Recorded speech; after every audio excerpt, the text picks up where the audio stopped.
यदि दिल में कुछ कर गुजरने का जज्बा हो तो जिंदगी की विपरीत परिस्थितियां भी इंसान को रोक नहीं पाती हैं। अपनी कर्मठता और शारीरिक चुनौतियों को मुंह तोड़ जवाब देने वाले प्यारेलाल को राष्ट्रपति अवार्ड से सम्मानित किया गया।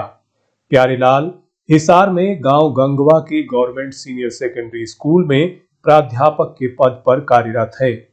यह सम्मान पाने के बाद जब वे विद्यालय आए तो तमाम शिक्षकों और विद्यार्थियों ने उनका भव्य स्वागत किया। उनके स्वागत में विद्यालय में आयोजित कार्यक्रम के माध्यम से सभी ने अपने अनुभव साझा किए।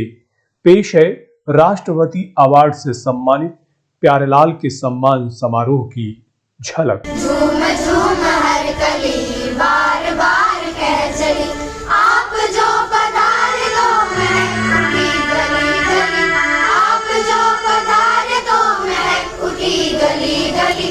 झूम झूम हर कली बार बार कह चली, झूम झूम हर कली बार बार कह चली।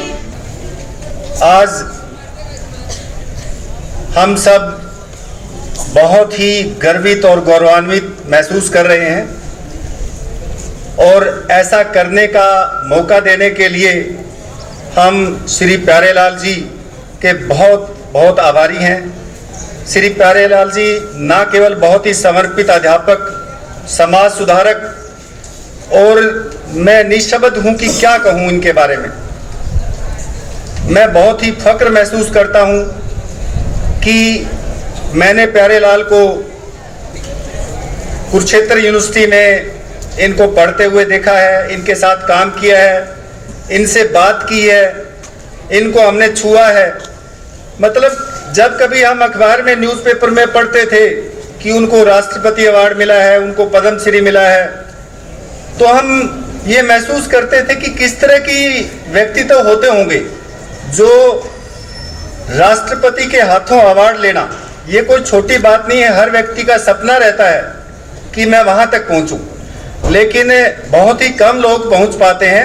और सबसे बड़ी बात है, इस सम्मान का नाम था दिव्यांगता सशक्तिकरण सम्मान, यानी उन व्यक्तियों को दिया जाता है, ये कई श्रेणियां हैं इसमें, जो दिव्यांगजनों का सशक्तिकरण करते हैं। और यहाँ उल्टा है कुछ कि श्री प्यारेलाल जी ने सामान्य वर्ग का सशक्तिकरण किया है। और भविष्य देखो बच्चों, ये हमारे लिए कितना हर्ष का विषय है। ये हमारे सारे गंगवा स्कूल के लिए, बल्कि गांव के लिए और आप सब बच्चों के लिए कितनी खुशी की बात है कि आप एक इतने नेशनल अवार्डी से आप शिक्षा ग्रहण कर रहे हैं, आप उनके टच में रह रहे हैं, तो ये बहुत ही हर्ष का विषय है। और ये एक मेरे लिए भी बहुत ही हर्ष का विषय है कि मैं जैसे ही प्रिंसिपल प्रमोट होके आई हूँ, पहला स्कूल मैंने चूज़ किया है और पहले में ही मेरे साथ जो काम करने के लिए नेशनल अवार्डी श्री प्यारेलाल जी हैं। सबसे पहले तो मैं प्यारेलाल जी को राष्ट्रपति से जो राष्ट्रीय पुरस्कार मिला, इसके लिए मैं पूरे हरियाणा स्कूल लेक्चरर एसोसिएशन की तरफ से हार्दिक बधाई देता हूं, धन्यवाद करता हूं कि हमारे साथी ने हरियाणा स्कूल लेक्चरर एसोसिएशन का मान बढ़ाया और हमारे प्राध्यापक और शिक्षा जगत का मान बढ़ाया। उससे पहले भी मैंने इनका कार्यकाल देखा है। जब ये कीर्तन गांव में थे तब वहां पर हमने एक प्रोग्राम इन्होंने किया था, वहां पर इनको सम्मान किया गया था डिस्ट्रिक्ट प्रशासन की तरफ से और बहुत बड़ा आयोजन किया गया था। तब हमने इनकी एक्टिविटी को देखा था। इन्होंने गांव में बुजुर्गों को, महिलाओं को शिक्षित किया और अपनी जो सर्विस है उसका नैतिक कर्तव्य सही ढंग से इन्होंने निभाया है। जब पापा को नेशनल अवार्ड मिला तो लाइव देख के तो इतनी खुशी हुई थी कि बस सब कुछ ऐसे लग रहा था कि बिल्कुल मैजिकल मोमेंट है ये। और आई थिंक उन्होंने ये प्रूव कर दिया है कि ये डिसेबिलिटी नहीं है, it is a person, rather a person with extra abilities. जो लोग पूरे ठीक होके भी कुछ नहीं कर पाते हैं वो उन्होंने इस कंडीशन में किया है। और जब मैंने उनको मेहनत करते देखा है, जब हम इन्होंने ईच वन स्टार्ट किया था तो जून में कितनी गर्मी होती है, लेकिन वो व्हीलचेयर पे हर घर में जाके सबको मोटिवेट करते थे कि आप भी पढ़ो और पढ़ाई से ही आपकी ज़िंदगी बेहतर बन सकती है। और मेरे को बहुत प्राउड फील होता है कि मैं उनकी बेटी हूँ, and I think I will also make him a proud father bye my actions, and thank you everyone, thank you teacher. विद्यालय के स्टाफ मेंबर्स के मन में प्यारेलाल जी के लिए आदर और स्नेह है। इसी कड़ी में मैं कमलेश मैडम को आमंत्रित करती हूँ। कमलेश मैडम ने प्यारेलाल सर के ऊपर कुछ पंक्तियाँ लिखी हैं। मुश्किलों से कह दो ना उलझा करे हमसे, हमें हर हाल में जीने का हुनर आता है। यहाँ उपस्थित सभी गणमान्य व्यक्तियों को मेरा यथायोग्य प्रणाम। ऐसे मुश्किल हालात जिसमें कोई भी व्यक्ति टूट जाए, निराशा के अंधकार के गर्त में चला जाए, ऐसे जीवन से न केवल निराशा से वो आशा में आए और उसके बाद और लोगों के लिए प्रेरणा स्रोत भी बने। तो ये जो उनकी यात्रा है, निराशा से आशा और आशा से प्रेरणा पुंज के रूप में, इसके बारे में जब मैंने सुना तो मेरे मन में एक कल्पना का चित्र उभरा। उसी कल्पना के चित्र को मैं हमारे पूरे स्टाफ की तरफ से एक भावपूर्ण एक आदरांजलि के रूप में मैं प्यारेलाल सर को समर्पित करना चाहती हूँ। वो एक हादसा था। क्या हुआ, कैसे हुआ, ये पूछना बेमानी है। सुनो क्या हुआ उसके बाद, ये सुनने की कहानी है।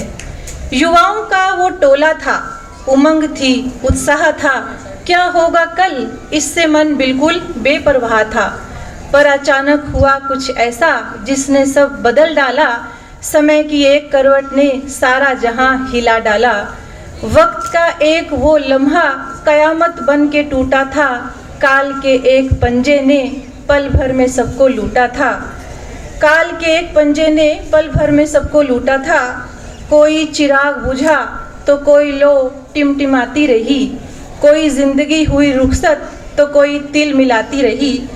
आंखें खुली तो जिंदगी का रूप बदला था। अंधेरे ही अंधेरे थे जहां पर सब रुपहला था।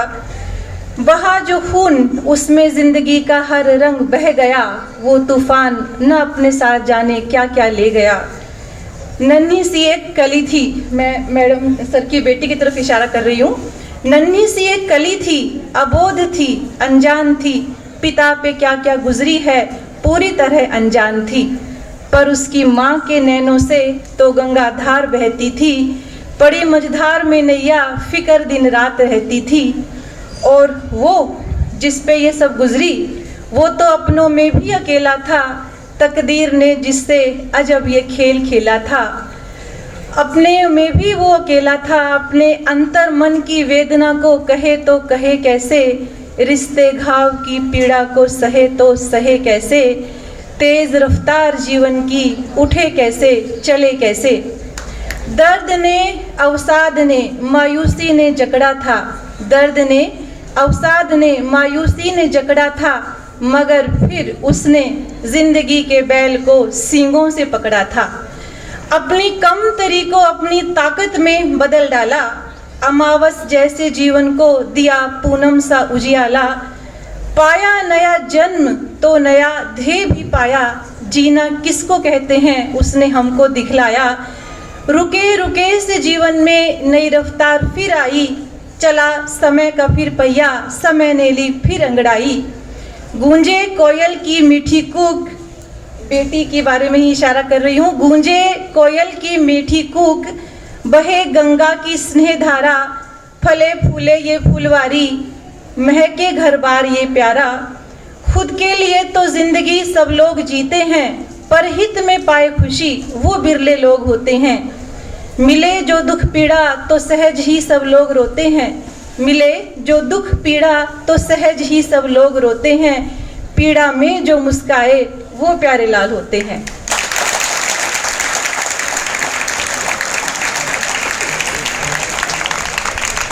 बहुत बढ़िया कविता। प्यारेलाल जी के पूरे जीवन को ही अपने शब्दों में उकेर दिया मैडम कमलेश ने। और मैडम की कविता सुनकर गंगा जी भावुक हो गई हैं और उनकी आंखों से वही मंजर होकर गुजरे हैं और उनकी आंखों में आंसू हैं, लेकिन हम अब ये कहेंगे कि मैडम आंसुओं का वक्त जा चुका है। अब तो सिर्फ और सिर्फ गर्व करने का वक्त है हमारे लिए। एक बार जोरदार तालियां कमलेश मैडम के लिए।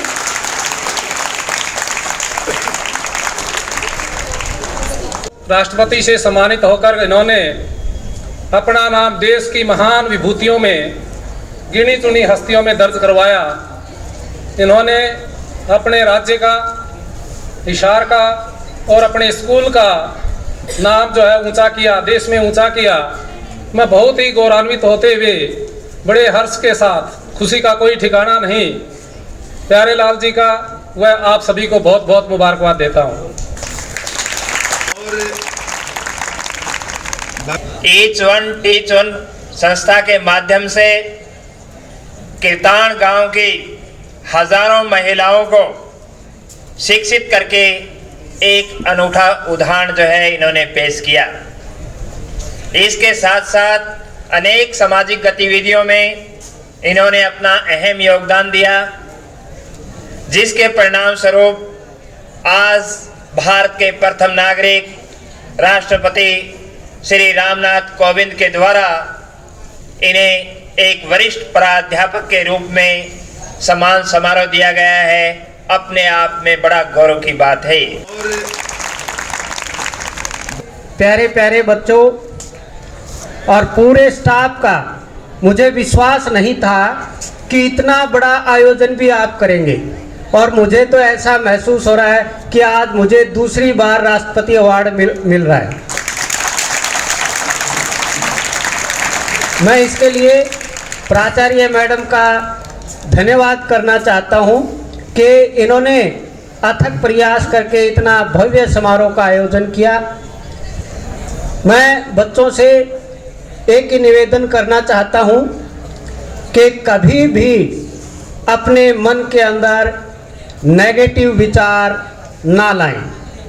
जिस दिन आपके दिमाग में नेगेटिव विचार आने शुरू हो जाएंगे, आपकी ज़िंदगी जो है वो पीछे हटना शुरू हो जाती है। देखिए, हर अवस्था के अंदर परिस्थितियां अलग अलग होती हैं और जीवन के अंदर संकट आना एक स्वाभाविक है, ये ज़िंदगी का एक पार्ट है। लेकिन उस संकट को अच्छे से उभरना, उस संकट से पार उतारना, वो लाइफ मैनेजमेंट है। तो आप बेटा अपने लाइफ मैनेजमेंट करना सीखें। अगर आप अच्छे से अपने जीवन को संवारना चाहते हैं तो हमेशा आगे बढ़ने का प्रयास करिए, सकारात्मक सोच के साथ आगे बढ़िए, तो निश्चित रूप से आप अपने उद्देश्यों में सफल होंगे।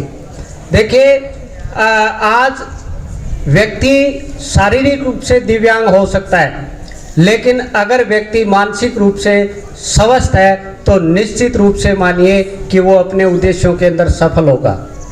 शरीर साथ दे ना दे वो अलग बात है, लेकिन दिमाग से आप सकारात्मक रहेंगे तो आपका जीवन जो है ना वो सुंदर बनेगा, आपके साथ समाज जुड़ेगा, आप जो है ना आगे बढ़ते चले जाएंगे। जब मैंने कार्यक्रम जो शुरू किया हमारा समाज से संबंधित, तो अनेक लोगों के ये विचार थे कि ये ऐसा नहीं हो सकता, लेकिन जब आपके दिल में और आपके अंदर से आवाज़ आती हो कि हम ये काम कर सकते हैं, तो हमें अवश्य ही उस काम के अंदर कामयाबी मिलती है। तो ये चीज़ें जो है ना हमारे मन के अंदर होनी चाहिए कि हम क्या कर रहे हैं और उसका समाज को क्या फ़ायदा मिलने वाला है। अगर कोई भी काम ऐसा आप ना करें जो समाज के अंदर नकारात्मक लेके आए या समाज को जो है ना कोई नुकसान पहुंचाने वाला हो, ऐसा काम अपने जीवन में नहीं करना। तो बेटा आप सभी का दिल की गहराइयों से और पूरे स्टाफ सदस्यों का, पूरे पंचायत सदस्यों का, कि जो आज मुझे इतना बड़ा सम्मान दिया गया, मैं गदगद हूँ इस विषय के लिए। और मैं स्टेज के माध्यम से इस अवार्ड को मैं मेरी धर्मपत्नी गंगा कुमारी के नाम करता हूं, क्योंकि मैं कुछ नहीं कर सकता था, लेकिन उन्होंने हर अवस्था के अंदर मेरा साथ दिया। मेरे भाई हैं मेरे बड़े, जो वो विकट परिस्थिति मुझे याद है कि जब मैं कुछ नहीं कर सकता था, बिल्कुल मेरे जीवन में अंधेरा था, लेकिन उन्होंने मेरा हर अवस्था में तब से लेकर के आज तक जो है ना मेरे साथ खड़े रहते हैं और मेरा साथ देते हैं, मुझे हौसला देते हैं। तो मैं मेरे परिवार के सदस्यों का भी बहुत बहुत धन्यवाद करता हूँ, क्योंकि कोई भी समाज से कार्य करना होता है समाज में तो उसके लिए समय चाहिए, और वो समय जो है ना मेरी पत्नी ने, मेरी गुड़िया ने मुझे दिया। और जैसे ही हम समाज में निकलते थे काम के लिए, कार्यक्रम के लिए, तो सुबह जो है ना खाना बना करके तैयार करके मुझे जो है ना भेजने का काम करते थे, और उन्हीं की बदौलत जो है ना आज ये राष्ट्रीय सम्मान जो है ना मेरे को मिल पाया है। तो मैं स्टेज के माध्यम से उनका बहुत बहुत धन्यवाद करता हूँ। तो मैं ज़्यादा कुछ न बोलते हुए एक ही बात कहूँगा, बेटा हमेशा अच्छी सोच रखिए, सकारात्मक सोच रखिए और आगे बढ़ने का प्रयास करिए, तो आपको कामयाबी मिलेगी। क्योंकि आपने कभी गौर किया होगा, जो काम मन से किया जाता है उसमें कभी थकावट नहीं होती, और जो आप दबाव में काम करते हो उसमें हमेशा थकावट होती है। आपने देखा होगा कि कई बार आपको काम कह दिया गया और आप बड़े दबाव में काम कर रहे हैं तो आप बड़े थकावट महसूस करते हैं बेटा, और वो आपका ही नुकसान है। जो भी काम बोला जाए उसको दिल से करिए, खुशी से करिए, आपके शरीर के अंदर जो है ना कोई किसी प्रकार का नुकसान नहीं होगा और आप आगे बढ़ते चले जाएंगे। आपने देखा होगा, छोटा सा काम कह दिया, आपको कह दिया कि जी आपको ये काम करना है, और आप थकावट महसूस करते हो, बिस्तर पे पड़ जाते हो कि जी मैं तो थक गया हूँ, मैं तो बड़ा थकावट महसूस कर रहा हूँ। लेकिन आपने देखा होगा, जब ब्याह शादी होती है डीजे बजता है, और डीजे के ऊपर 2 घंटे 3 घंटे 4 घंटे आप उसके ऊपर डांस करते रहते हैं, लेकिन उसके अंदर आपको बिल्कुल भी थकावट नहीं होती। और डीजे वाला बंद करता है ना तो उसके पास जाकर के गुस्सा करते हो कि आपने तो बंद कर दिया और डांस करना था। क्यों? उसमें इतना पसीना पसीना हो जाते हैं, लेकिन वहाँ थकावट नहीं होती। क्यों नहीं होती? उसका यही कारण है कि आप वो दिल से काम कर रहे हैं, उसमें थकावट नहीं होती। तो इसलिए बेटा आप दिल से काम करिए, आपके मतलब मन में कभी थकावट नहीं आएगी और उसमें कामयाबी मिलती है। तो बहुत बहुत धन्यवाद बेटा, आप सीख रखना, ये मेरी जो बातें हैं उनके ऊपर गौर करना, आपका जीवन संवरेगा।